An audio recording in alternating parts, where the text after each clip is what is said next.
Kavanad medical store കുത്തി തുറന്ന് 1.25 ലക്ഷം രൂപ കവർന്നു. അന്വേഷണം തുടങ്ങി പോലീസ്. മോഷണം ശക്തികുളങ്ങര പോലീസ് സ്റ്റേഷന് സമീപം.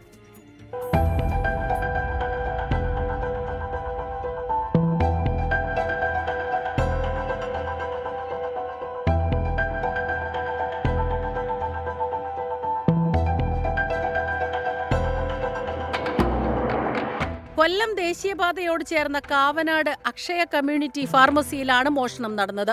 മരുന്നുകടയുടെ ഷട്ടർ തകർത്ത് അകത്തുകടന്ന മോഷ്ടാവ് 1,75,000 രൂപ മോഷ്ടിച്ചു. കെട്ടിടത്തിലെ നിരീക്ഷണ ക്യാമറ തിരിച്ചുവയ്ക്കുകയും വൈദ്യുതി ബൾബ് പൊട്ടിച്ചു കളയുകയും ചെയ്തു. കടയ്ക്കുള്ളിൽ മുളകുപൊടി വിതറിയിരുന്നു. ഫ്രണ്ടിൽ നിന്ന് വന്ന് ആ CCTV ക്യാമറയുടെ അവിടുത്തെ ലൈറ്റ് നശിപ്പിച്ചിട്ട് ആ ക്യാമറയെ നശിപ്പിച്ചിട്ട് തിരിച്ചു വന്ന് ഈ ഷട്ടറിൻ്റെ ലോക്ക് പൊളിച്ച് അകത്ത് കയറി മുളക് പൊടി കടയ്ക്ക് അകത്ത് ആകെ വിതറി ക്യാഷ് കൗണ്ടറിലിരുന്ന കൗണ്ടർ നശിപ്പിച്ച് 1.25 ലക്ഷം രൂപയാണ് എടുത്തുകൊണ്ട് പോയിട്ടുള്ളത്.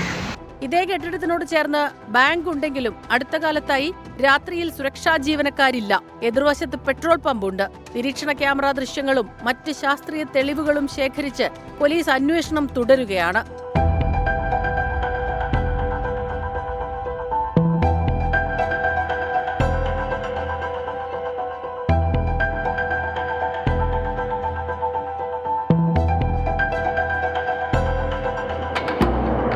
ശക്തികുളങ്ങര പോലീസ് സ്റ്റേഷന് തൊട്ടടുത്താണ് മോഷണം നടന്നത്. 24 കൊല്ലം.